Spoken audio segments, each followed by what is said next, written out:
Olá, bem-vindas e bem-vindos ao Monitor do Novo Debate Econômico, o MNDE. Inauguramos esse espaço com a ideia de promover o debate sobre as novas maneiras de pensar a economia que hoje circulam na esfera pública, até recentemente dominada pela visão ortodoxa. O site novodebateeconomico.org.br conta com um blog de artigos de autoria de especialistas convidados, podcasts, textos produzidos a partir de dados de pesquisas e um glossário explicando os principais conceitos envolvidos no novo debate econômico, como aqueles relativos aos temas do meio ambiente, igualdade de gênero, inclusão racial e, claro, economia. Esta semana vamos falar sobre a Argentina, sua economia e a eleição que foi para o segundo turno entre Sérgio Massa e Javier Milei. Para isso, convidamos Sérgio Paes, pesquisador de pós-doutorado da Universidade Federal do Rio de Janeiro, membro do Centro Estratégico Latino-Americano de Geopolítica, CELAG, e do Instituto de Estudos sobre Estado e Participação da CTA Autônoma da Argentina. Sérgio também é um dos autores do livro Mão Invisível, do Banqueiro Invisível, Renda e Lucro Extraordinário dos Bancos Latino-Americanos. Seja bem-vindo, Sérgio. Muito obrigado, Eduardo, Luciano. Um prazer estar aqui com vocês. Essa semana, para me acompanhar, conto com a participação novamente de Luciano Alencar, pesquisador do Manchetômetro, professor de Economia da UFRJ, onde também se formou doutor. Seja bem-vindo, Luciano. Valeu, Dudu. Bem-vindo, Sérgio. Prazer recebê-lo aqui, apesar de falar de um tema tão delicado para a Argentina nesse momento, né? Mas é isso, vamos ao debate. Então, Sérgio, para começar, acho que seria interessante a gente fazer um panorama da economia argentina, assim. De forma breve, assim, será que você podia falar um pouco sobre, pelo lado da oferta, como é que está estruturada a economia argentina, quais são os principais produtos, e pelo lado da demanda, como é que a demanda está dividida entre seus principais componentes, em especial, qual que é a importância do gasto público para a economia argentina como um todo e para as populações mais vulneráveis em particular?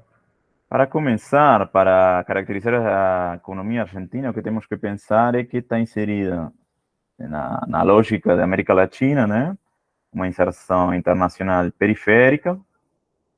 É uma das experiências, em termos históricos, que conseguiu uma diversificação para além de seu papel na inserção internacional, né? Nesse fornecimento de commodities, e que ao longo dos últimos, basicamente, 100 anos, conseguiu uma semi-industrialização, nesse sentido de ter um padrão similar ao brasileiro, o mexicano, né? Essas outras duas economias que conseguiram avançar num processo de industrialização um pouco mais, a palavra mesmo é diversificado.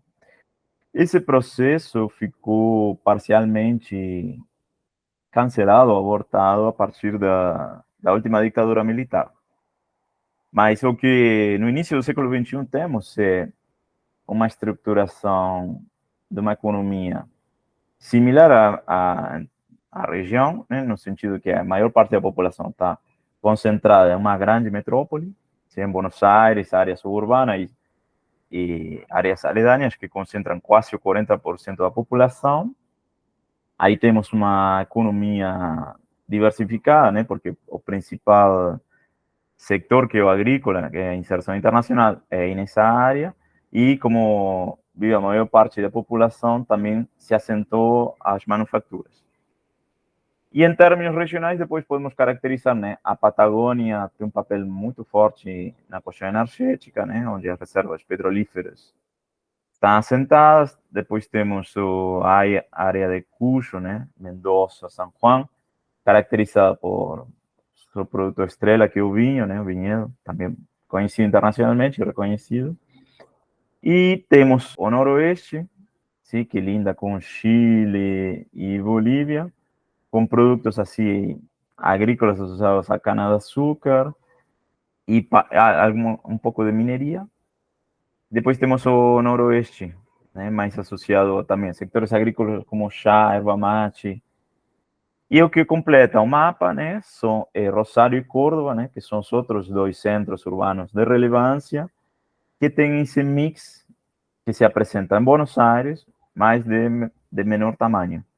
Então, temos grandes áreas agroindustriais, né, o setor energético na Patagônia e o triângulo, né, manufatureiro associado a Buenos Aires, Rosário, sim, que é um porto de relevância aí no Paraná, e Córdoba, que seria o coração geográfico do país, e que entre os três, né, fecham um triângulo manufatureiro. Agora, desde o ponto de vista da demanda agregada, como comentei anteriormente, esse processo de semi-industrialização foi liderado por esse consumo das famílias, esse consumo privado, né? Então, industrialização voltada para dentro, né? Muito associado ao processo de substituição de importações, a industrialização liderada pelo Estado, mas muito focado nesse fornecimento para as famílias. E é o grande vector, né, da demanda agregada, que chega a acumular em torno de 60%. O consumo público tem outro 10%. O investimento, né, a formação bruta de capital, é relativamente baixa, né, nessa comparação internacional, dentro daqueles países da periferia que têm apresentado os melhores resultados econômicos dos últimos anos, está mais por volta do 15%, né, nessa comparativa.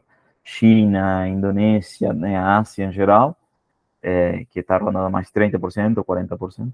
Isso mostra como o investimento não é um dos vetores de expansão, né, da demanda agregada. E o que resta são as exportações. Isso tem crescido nos anos 2000, motorizado principalmente, né, por essa ascensão da Ásia, com foco na China, né, e hoje em dia representa 15% da demanda agregada. É um indicador que aumentou a partir dos anos 90, né, por essa abertura unilateral da economia, sim, que motorizou aumento das importações, principalmente durante os anos 90 e 2000, né, com essa emergência, né, da Ásia. Agora, tudo isso parece um cálculo, né, muito similar ao que são as economias latino-americanas em geral. Agora, o papel do Estado é, a meu ver, isso é o que diferencia, né, a Argentina de outros países da região, com um papel muito forte das despesas sociais, particularmente em educação e saúde, e é do sostém, né, desse estándar de vida da população que muitas vezes se compara só com o Uruguai e recentemente mais com o Chile. Em termos comparativos, a renda per capita da Argentina, comparando com o Brasil, é 20, 25% superior, sim? E em parte isso se vê potencial pelos efeitos do Estado. Como se vira isso concreto e específico? Com a mudança de preços relativos muito forte, onde o papel do salário indireto, né, aquelas transferências que recebem as famílias é muito elevada. Ou seja, eu estou comprovando isso, já faz 8 anos que moro no Brasil. Se expressa em que a educação privada está subsidiada, ou seja, a maior parte das escolas particulares recebem um subsídio quase de 80% da folha salarial de todos os professores, com um investimento em educação que está por volta de uns 6, 7% do PIB, ou seja, ensino fundamental, básico e secundário. A maior parte dos alunos do país atendem em escolas públicas.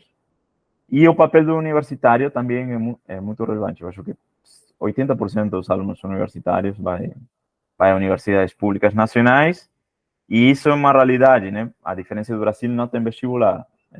Então, qualquer aluno que deseje estudar ou chegar no ensino superior depois de passar pela experiência, né, do ensino médio, é só fazer um cadastro na disciplina que escolhe. Então, certamente todo esse combo gera que ao longo da história argentina sempre foi um receptor de migração de países limítrofes, sim? Por isso, acesso à educação, saúde, que também recentemente se expressa em subsídios diretos a consumo de energia e de transporte.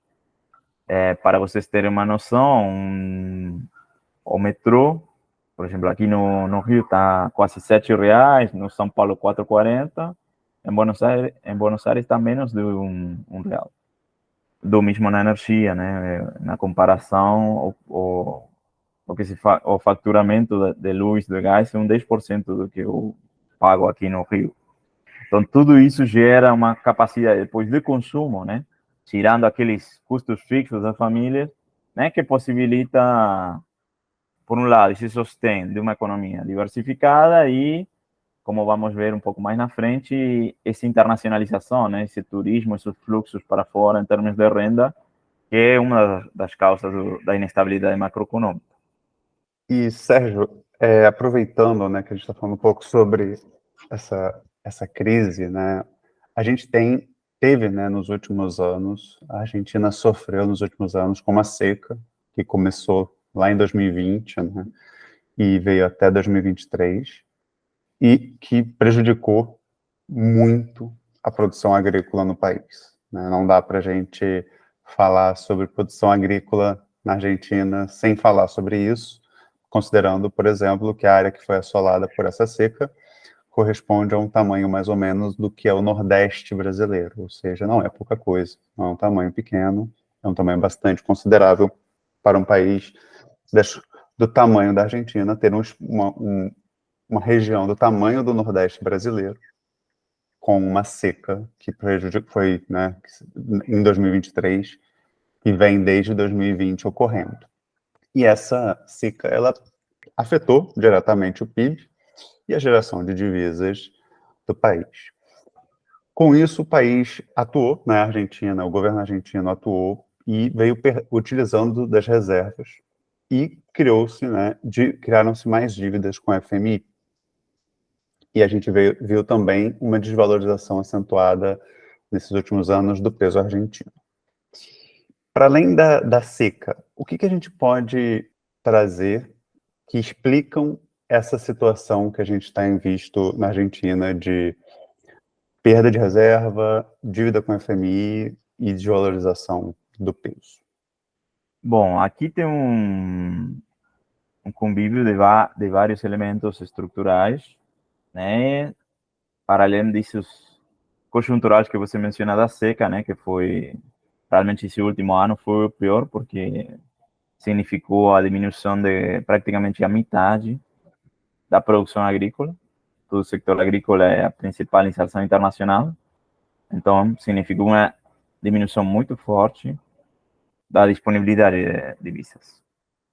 Agora, quando a gente vai ver e analisar a questão macroeconômica desde o setor externo, o que vamos ter são, para além da questão conjuntural, dois elementos mais estruturais. Por um lado, a questão energética.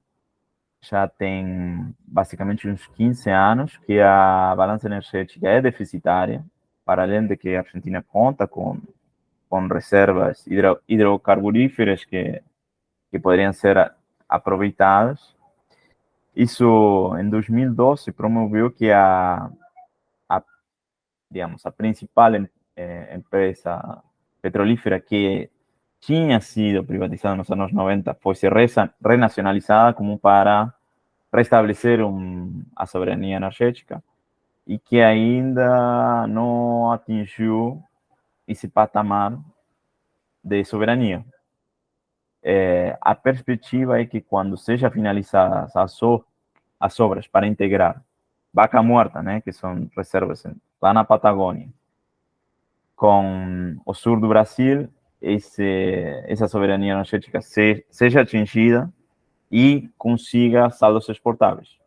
Por que o objetivo da soberania energética está associado ao Brasil? Basicamente que a produção é tão grande de gás, potencialmente seria tão grande de gás que excederia a capacidade de consumo interna e o gás não é, uma vez que você extrai, é muito caro e perigoso ficar fazendo um estoque de gás. Então, por isso que as vias de aumento da produção está muito associada a essa exportação. Está muito atrelada um pouco a esse projeto, né, de integração energética com o sul do Brasil. Isso por um lado. Por outro lado, é a questão estrutural crônica de endividamento. Isso poderíamos ir um pouquinho mais atrás na história, já com a caixa de convertibilidade dos anos 90, onde o peso era um peso, um dólar. Esse regime implicava necessariamente endividamento, né? Ou seja, de novo, a economia argentina não deixa de ser latino-americana e tem os mesmos problemas em termos estruturais, incapacidade, né, de gerar sua própria tecnologia, ou pelo menos não de forma continuada. Então, tem uma demanda de importações constantes de maquinária e de outros bens finais, e que isso gera que o déficit comercial se mantenha quase de forma crônica. Então, aí, para cobrir esse déficit, você precisa de endividamento ou entrada de capitais. Durante os 90, um tempo teve entrada de capitais com as privatizações, mas os últimos 4, 5 anos foi meramente endividamento. Aí o endividamento externo cresceu tanto que chegou a uns 180% do produto, e isso termina com a crise de 2001. Sim, o fim da caixa de conversão, a depreciação do câmbio, né? E aí se inaugura os anos 2000, né? Os governos kirchneristas, né? Aí começa o boom da China, aí melhoram os termos de troca, todo o boom da soja, né? E aí se deu um processo de renegociação dessa grande dívida que tinha se acumulado, com condições vantajosas, supostamente, para o país, em termos de redução de juros, redução do capital. Mas essa renegociação não foi unânime.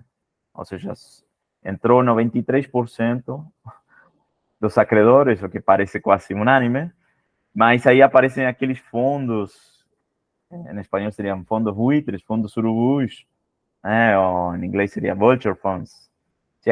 São basicamente aqueles fundos financeiros que compram dívida desses países que entram em default, a cessação de pagamentos, e que depois reclamam em Nova York o pagamento pelo 100%. Então, compram basicamente títulos totalmente desvalorizados e iniciam um processo em Nova York com esse intuito de taxas de lucro fenomenais.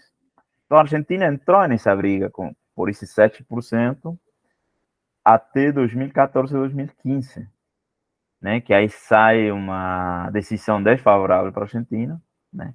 Aí toda uma discussão, recentemente saiu o caso, uma diputada de Estados Unidos mostrando os vínculos associados netamente à corrupção e transferência de influência entre tribunais de Nova York e esses fundos de investimento, mostrando como existia uma troca aí de presentes de uma forma muito sugestiva, né, sobre a ilegalidade dessas resoluções. Mas a questão é que em 2014, 2015, a Argentina tem uma decisão desfavorável.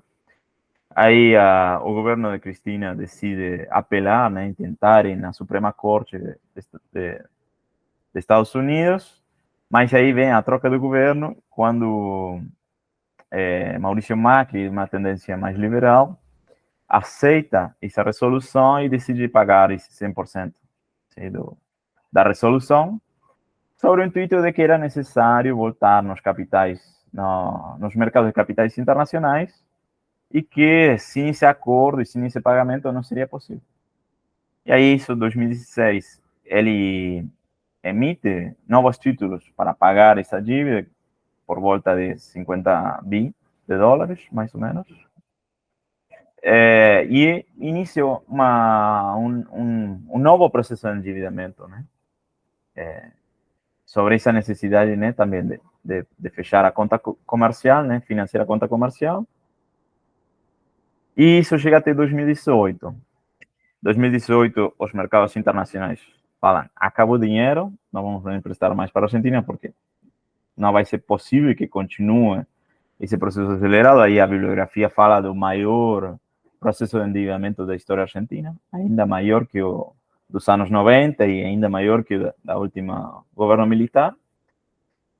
E aí, nessa víspera das eleições, Macri volta para o FMI, sim? Ou seja, a Argentina já tinha pagado sua dívida em 2009 com o FMI, e a partir daí, de 2018, 2019, começa uma nova tutela do FMI sobre a política macroeconômica e decide, com o apoio do Trump, otorgar um préstamo totalmente extraordinário para a Argentina, superando a quota parte de uns 57 bi de dólares. Ou seja, estamos falando A Argentina, o governo de Macri se comprometeu a pagar quase os 70% das exportações em 2 anos. Ou seja, esse foi o nível de endividamento. Porque o endividamento do FMI é stand-by, né? Eram só por 2 anos, supostamente só para questões conjunturais e que não podem ser utilizados para assegurar o câmbio, intervenções no mercado do câmbio. Aí Macri acaba perdendo as eleições, né? Essa ajuda internacional não foi suficiente para que ele consiga reter aí o poder do Estado. Em 2019, Macri perde as eleições e volta uma aliança, uma coligação, né, de diferentes vertentes do peronismo. Às vezes, desde fora parece engraçado, é tudo peronismo, mas, bom, tem diferentes linhas, chega o peronismo em uma nova coalição e ganha essa eleição, aí começa o governo de Alberto Fernandes, que é o que tem que, ou seja, o que recebe uma economia totalmente endividada, né, e com aí já em março de 2020 começa a pandemia, então te dá um processo de endividamento externo com a necessidade de renegociação e entrando na pior crise sanitária dos últimos 100 anos. Então, esse foi o ponto de partida. E aí, isso implicou a renegociação, ao longo do governo de Alberto Fernandes, foi a renegociação do endividamento com o mercado internacional, isso por um lado, com os privados, a renegociação com o FMI, isso ficou parado 2 anos até que foi resolvida a questão do mercado internacional, e bateu a questão da seca, que, como você comentou, foram 3 anos, que começou de uma forma mais leve e foi acentuando aqui, até que esse ano já implicou a metade da produção agrícola. Então, vemos que tem uma tendência de vários fenômenos, né, que afetam estruturalmente esse cenário macroeconômico argentino de hoje. E para além dessa desvalorização, a gente tem toda uma desarticulação do mercado de câmbio, né? Isso fica muito claro quando os brasileiros, por exemplo, vão para a Argentina, tem diferentes taxas de câmbio. Podia falar um pouquinho a respeito disso? Bom, a partir como estávamos comentando, né, a dificuldade, né, de acumulação de reservas e a dificuldade do frente externo, né, na medida que você não tem a capacidade de gerar mais endividamento, se está querendo evitar os efeitos sociais indesejados da desvalorização do peso, é aumentar os controles. Isso foi o que iniciou o governo em 2011 e se mantiveram até 2015, até a vitória do Macri. Aí passaram por diferentes mecanismos de regulação. No início era a diminuir a capacidade de compra das pessoas físicas até $300, isso basicamente com motivos de poupança, ou incluso a redução da capacidade de acesso ao mercado de câmbios por parte das empresas. Ou seja, se dio nessas duas linhas, não eram só as pessoas físicas. Então, isso começou a proliferar vários mecanismos como para comprar dólares.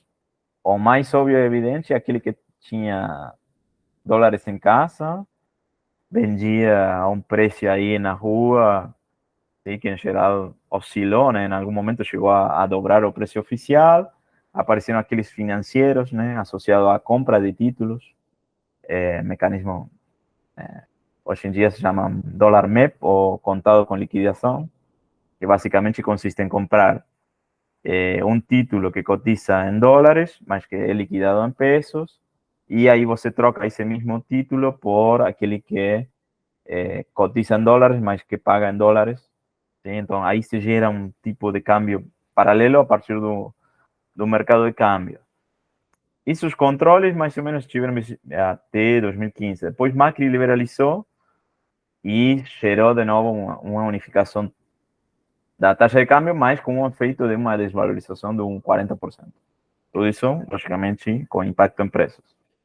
E depois, quando já tinha perdido as eleições nas primárias, de novo, ante um cenário de frente externo muito difícil, volta a instaurar os controles e que desde 2019 para cá foram aumentando e diversificando-se. Ou seja, países que eu estou comentando, apareciam também controles sobre as despesas do cartão de crédito, com uma taxação diferenciada. No início era um 35%, depois foi para um 75%, hoje em dia um 100%, ou seja, você paga um imposto de 100%, sim, sobre o valor do tipo de câmbio oficial. Basicamente, o que termina operando é um tipo de câmbio quase que dobra, né, oficial. Isso é sobre essa tentativa, né, de desincentivar esse turismo internacional. E assim como isso, ou seja, eu estou resumindo, mas apareceram diferentes tipos, assim, por exemplo, o dólar Qatar. Na época da Copa do Mundo, que tinha muito argentino indo para a Copa, aqueles que, ou seja, naquele momento era 75%, né, a taxação por cima na despesa do cartão de crédito. Se você gastava mais de $300, ou seja, que significava que estava fazendo uma viagem um pouco mais prolongada, você pagava uma taxação de 100%. Então, isso implicava um dólar mais caro. E assim, bom, teve diferente. Bom, a mídia fez curte meio, de uma forma meio macabra, né? Mas criando novos nomes. Mas realmente existem diferentes tipos de câmbio. E a própria depreciação do peso, ela contribui para o fenômeno inflacionário na Argentina, né? A inflação na Argentina passa de 3 dígitos. A gente sabe que quando tem uma desvalorização cambial, os produtos importados ficam mais caros, né, para competir com os nacionais, e a oferta desse diminui também, uma vez que fica mais interessante exportar. Como é que a Argentina chegou nesse contexto de uma inflação de mais de 100% ao ano? E como é que a sociedade argentina lida com isso? O que ela faz para se proteger de uma inflação tão grande? Bom, aqui nesse tema, da mesma forma que com a questão externa, tem aí elementos de um pouco mais de um mediano prazo, né? Falando já dos últimos 15 anos, o processo inflacionário começa a se acelerar em 2007, 2008. Isso é uma diferença com o resto das economias latino-americanas, que durante os anos 2000 conseguiram manter uma inflação em torno de um dígito, poderíamos dizer relativamente controlada. A Argentina foi experimentando o contrário, foi acelerando-se, um pouco por essa dificuldade do frente externo, né, a incapacidade como para, por um lado, receber um financiamento ou entradas de capitais, como para compensar esse déficit comercial crônico. Então, tem aí, por um lado, essa necessidade de desvalorização, né, por essa incapacidade para controlar o frente externo, que isso gera choques externos praticamente permanentes. E, por outro lado, tem elementos internos, né, efeitos propagação associados plenamente à luta de classes. A renegociação salarial, depois dos anos 2000, com os governos kirchneristas, se estruturou a partir dos sindicatos. Então, ano a ano, os sindicatos negociavam salário e que isso terminava propagando esses choques internacionais. Vale relembrar também que no início dos anos 2000, entre 2003 e 2008, os preços internacionais dos commodities, dos alimentos, foi em franco ascenso. Então, esse aumento dos alimentos internamente se propagava por essa luta de classes, por essa capacidade dos sindicatos, por renegociação de melhoras salariais, porque não era só equiparar a inflação, sino com ganhos reais. Até 2011, os salários continuaram crescendo. Isso, a partir de 2011, tem resultados heterogêneos, né? Porque aqueles que estão dentro do sistema registrado continuaram, né? Ou mantiveram até 2015, 2016, os ganhos reais. E depois os informais tem um movimento mais oscilatório, em alguns anos com diminuição do poder aquisitivo. E depois, desde o governo de Macri, diminuição. Ou seja, tanto os privados como os públicos e os informais, durante o governo de Macri, perderam. Por isso, em parte, se está explicada essa derrota eleitoral em primeiro turno. E o governo de Alberto Fernandes significou resultados também heterogêneos. Ou seja, os privados melhoraram relativamente, os públicos perderam e os informais perderam. Então, nessa disputa, tem o que está consolidando-se na Argentina é uma heterogeneidade de resultados com respeito à inflação. Tem um grupo da sociedade que tem capacidade de negociação, sim, organizada a partir dos sindicatos. No caso do setor público, eu cada vez atrelaria muito mais a essa tutela do FMI, que isso é impossível fazer uma política fiscal mais autônoma, sino com uma constante pressão como para diminuir o déficit fiscal, e a questão dos informais, que acaba sendo aqueles sectores mais vulneráveis e que está muito associado ao ciclo econômico. Então, nas fases meio de expansão econômica, recebe uma melhora, mas que, bom, a tendência até aqui tem sido de diminuição. Então, aqui a capacidade de organização é um pouco para fechar, né, essa resposta. O que se consolida é um cenário de crescente heterogeneidade, que podemos falar de heterogeneidade estrutural, pensando no estruturalismo latino-americano, e com resultados dispares, né, com alguns ganhadores e outros grandes perdedores. Então, Sérgio, é importante o que você tem falado, porque tudo isso que você trouxe vai desembocar, vai resultar nessa campanha política que nós estamos vendo, em um cenário econômico extremamente delicado, que temos, né, hoje, no segundo turno, de um lado, o Sérgio Massa, que é o atual ministro da Economia, mas que tenta, de alguma forma, se afastar um pouco da catástrofe que talvez esse governo represente, né? Há uma crise ali de imagem desse governo. E, por outro lado, nós temos um Javier Milei, que é um libertarianista, né? É um candidato de extrema-direita, que tem, dentro das suas propostas, a dolarização da economia, que tem, dentro da sua proposta, acabar com o Banco Central argentino. Então, pensando nisso, Sérgio, como é que até que ponto a gente pode atribuir ao atual ministro da Economia, Sérgio Massa, que está aí há 1 ano e meio no cargo, toda essa crise, né, que a gente vê?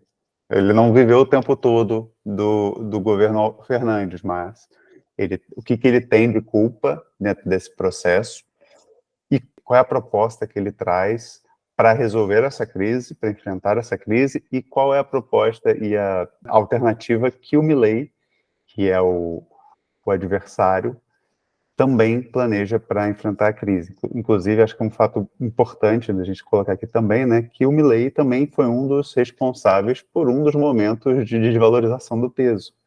Né? Quando as pesquisas davam conta que o Milei estava na frente, a gente viu uma desvalorização rapidamente do peso, por medo do que poderia acontecer se o Milei ganhasse. Então, o cenário político está influenciando nessa economia argentina nesse momento. Então, como é que você vê toda essa questão? Bom, como eu comentei anteriormente, todo o governo de Alberto Fernandes nasce condicionado, ou seja, nasce condicionado em termos econômicos, né, por uma herança do governo de Macri, em termos de endividamento e de crise econômica, ou seja, dos 4 anos de governo de Macri, 3 foram de queda da atividade econômica, então, e de perda de poder aquisitivo dos trabalhadores, com uma inflação que ia crescendo ano a ano. A esse cenário, bem, a pandemia, e depois chega o cenário de inflação internacional, as maiores taxas de inflação em 40 anos, com um forte impulso, né, de custos, e a economia argentina sem capacidade comum para gerar um isolamento desse movimento internacional. Então, qualquer choque externo, o que acaba acontecendo na economia argentina, é que plenamente absorvido e que é propagado pela própria luta interna, né, entre os diferentes sectores, tanto em termos de luta de classe entre trabalhadores e capital, e dentro dos próprios sectores do capital. Então, isso marca, a inflação acaba sendo um indicador da forte disputa que existe dentro da economia argentina, em um cenário onde o Estado não tem capacidade, né, como para mitigar os efeitos internacionais, por um lado, e também não controlar os internos. Agora, a conjuntura argentina, quanto à responsabilidade de Massa, o que temos que considerar é que, como também mencionei antes, já meio fazendo uma ponte, o governo de Alberto Fernandes é uma coligação de vertentes dentro do peronismo. Por um lado, temos a Cristina, que é referente de uma ala mais de esquerda, o Sérgio Massa, que não é economista, sino que é mais um político tradicional, que é mais associado a setores conservadores, não, à direita, dentro do próprio peronismo. E Alberto Fernandes é escolhido por Cristina como um moderado dentro dessas duas alas. Tipo, o papel de Alberto Fernandes, na teoria, era suturar essas divisões e liderar a coligação. A questão é que o governo, bom, como pontuou aí rapidamente, enfrentou sérios problemas históricos em termos internacionais e não conseguiu suturar essas diferenças como para levar o barco em alguma direção. Por isso que ele é um dos primeiros que sai fora da disputa eleitoral, ou seja, em abril, ou seja, 6 meses antes das eleições, Alberto Fernandes já fala que ele está fora da sua potencial reeleição. Seria o segundo caso na história argentina que um presidente não é reeleito. O Macri foi o primeiro. Então, Massa expressa um projeto político dentro do peronismo que é mais moderado que o Alberto Fernandes. E por isso que se fala de uma derechização da política argentina. Aí aparecem essas outras duas candidaturas de Bullrich, né, dentro do partido de Macri, e o Milei, né, que aparece como aquele outsider, aquela pessoa que está na mídia, jogando aquelas bombas, lacrando, né, dentro de cada vídeo com frases, né, em contra da casta política, em contra do Estado, né, toda essa linha mais liberal ou ultraliberal.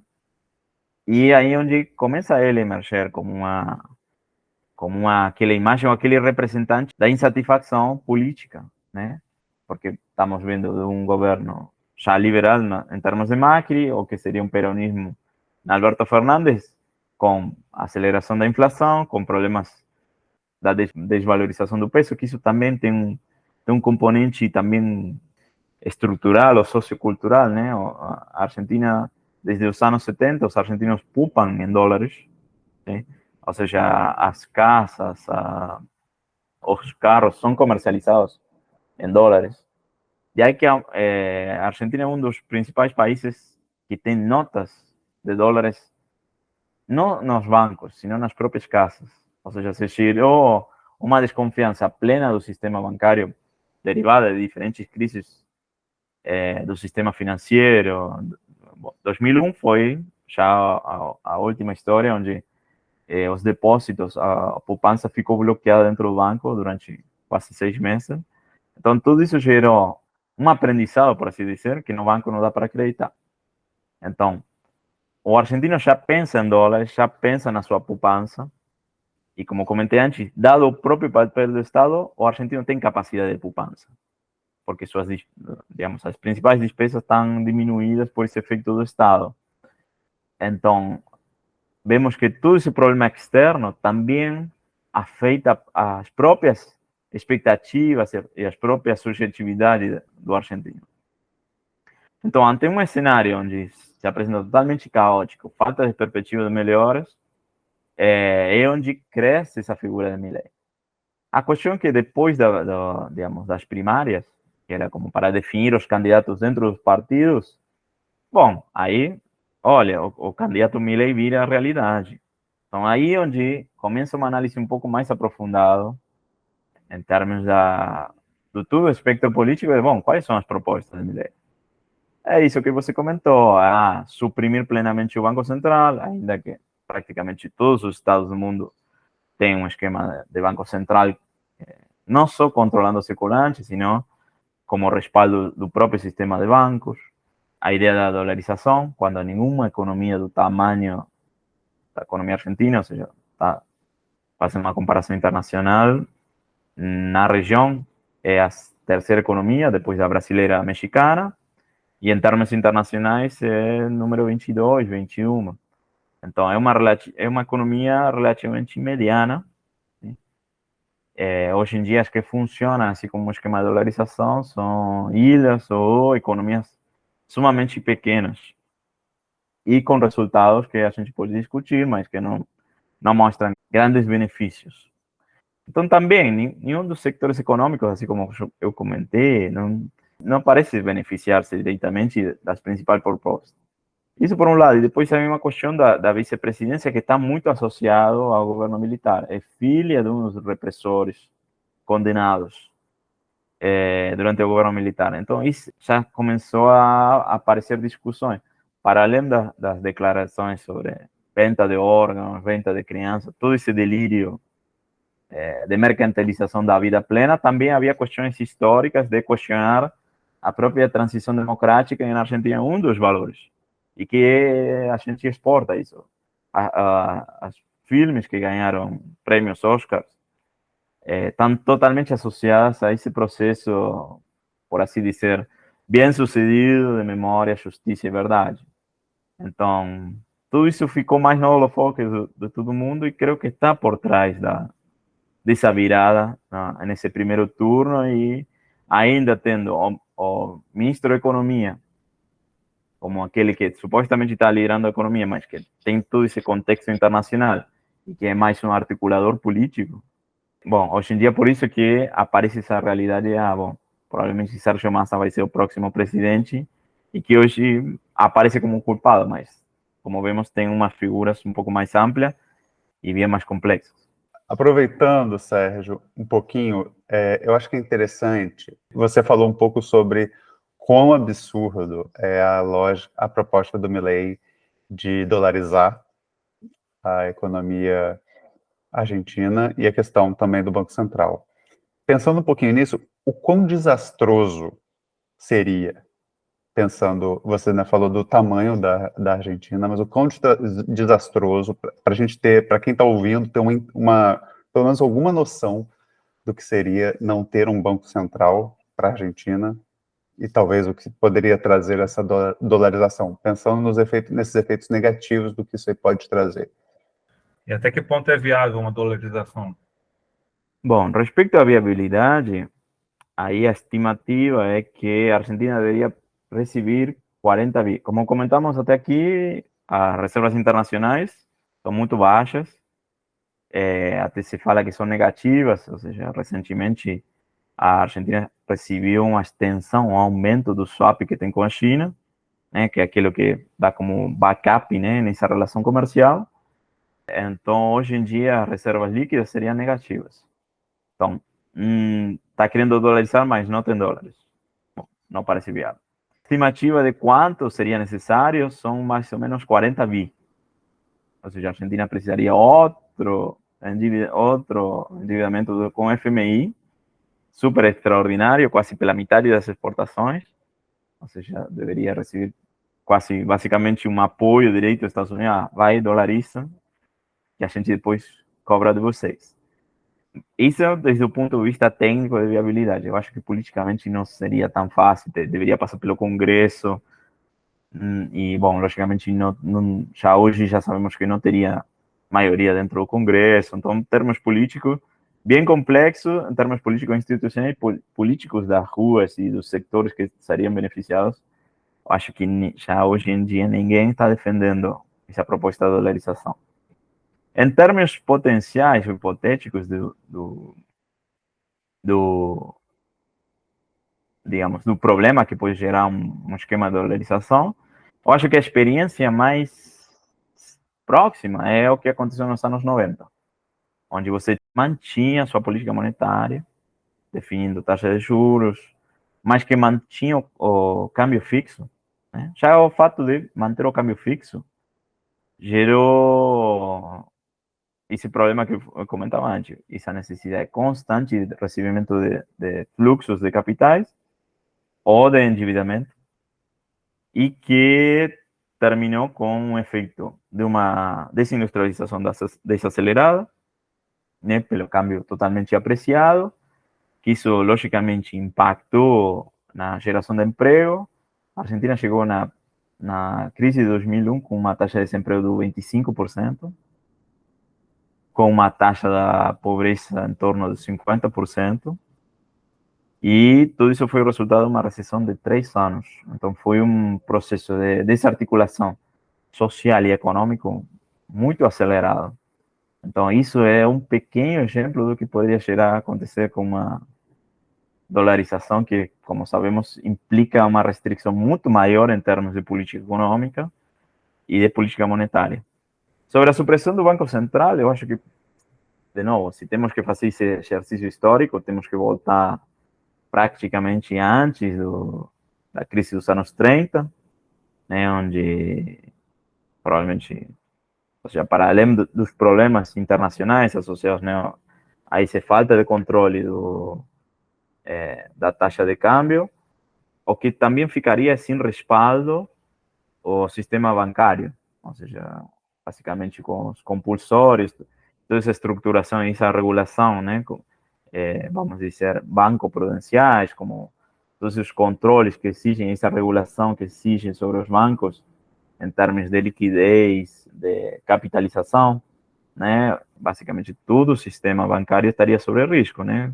Qualquer corrida bancária onde tenha algum funcionário de algum banco que não calculou adequadamente os indicadores de quanto dinheiro manter líquido para suportar alguma saída massiva de depósitos, pode acabar destruindo totalmente o sistema bancário. Bem, realmente a Argentina é um país que está passando por um momento muito delicado e também por eleições muito importantes para o seu futuro. E foi um prazer enorme contar com o conhecimento e a presença do Sérgio para nos explicar um pouquinho mais sobre esse contexto e sobre como nós chegamos a esse momento. Sérgio, muito obrigado pela sua participação e por compartilhar um pouquinho do seu conhecimento com os nossos ouvintes. Muito obrigado, Eduardo, Luciano, foi um prazer. Luciano, muito obrigado novamente pela parceria, foi mais um capítulo incrível do nosso podcast. Valeu, Dudu, muito obrigado, Sérgio, pela presença e torcer para que as coisas melhorem lá na Argentina. E é isso, para você que está nos ouvindo até agora, muito obrigado pela sua audiência. Não esqueça de curtir o nosso episódio na sua plataforma de música favorita. E até o próximo episódio.